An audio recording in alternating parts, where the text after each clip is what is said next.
Chris, welcome to the program. Thanks for joining us. And well, how's things going in Southland? The weather is treating you kindly still? Yes, good morning.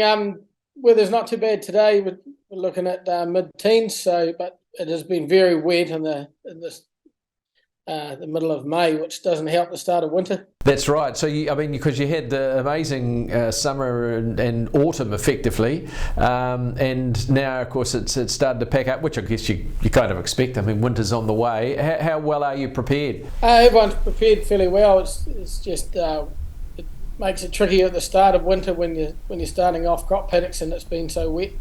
But people have got good plans in place, so I hope it all goes well. What's the stock condition like? Most of the stock are pretty good. The dairy farms are still milking right up into the end of the month.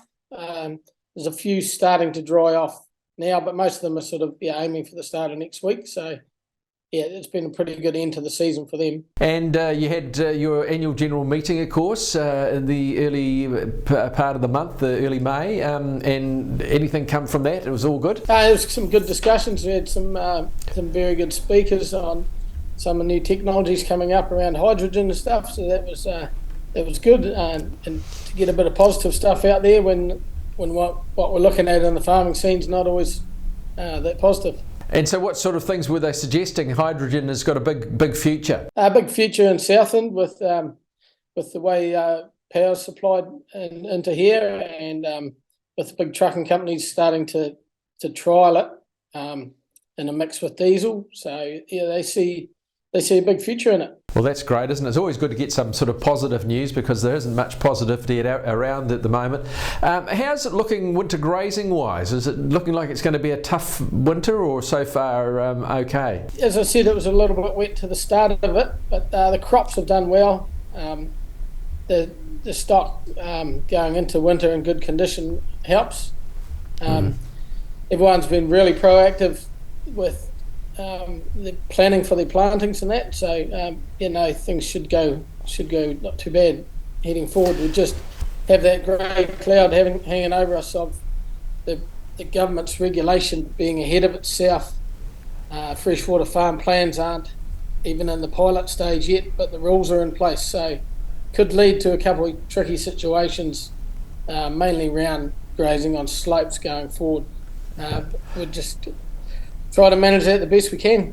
Yeah, so I mean, what can you do? You just got to go through and just keep doing it and doing it right, but you don't have the consents, is that right? Yeah, it's around the consenting, and to be fair, you should be getting consent before you plant the crop, but had a recent meeting with the regional council and they're running around telling people to get consent now for some of the crops that they've taken pictures of, whereas it's a bit late now, and what sort of we're saying is you're not breaking the law until it's grazed. They need to look at the situation of, is it affecting water quality, or is getting a consent just ticking a box or ticking a very expensive box and not having the outcomes for fresh water. We're all about the outcomes, and so that's the little concern we have there at the moment. And are you're obviously working with the council to try and sort this out, or does it come from central, or your Fed's headquarters, or who does the sort of lobbying most? We've been meeting with the council regarding it.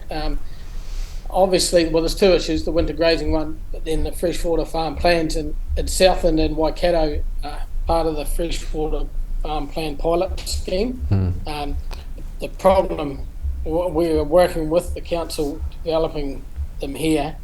It's hard to push back when we don't know what's in them. We're expecting them out any time in the next few weeks. But the legislation's already there in place, which makes it very difficult. And our concern is with the Southern Regional Council is they're just taking it as gospel and running with it. They're not pushing back on the fact that they can't implement the government's own rules, which leaves us in a bit of a grey area.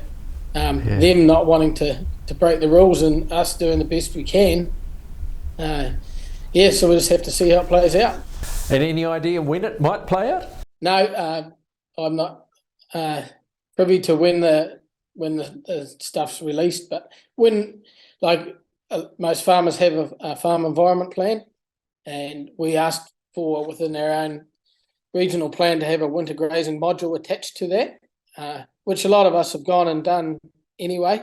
It's pretty simple, just an annex at the end of the plan that shows how you graze in the winter. That could be the basis of how these freshwater farm plans look, but we haven't seen them yet, so we don't know. We don't want to duplicate stuff, and we don't want to be paying up to $6,000, one, to get these audited, but two, they haven't got the people in place to audit them anyway. So it comes back to what I said before, the cart's well ahead of the horse.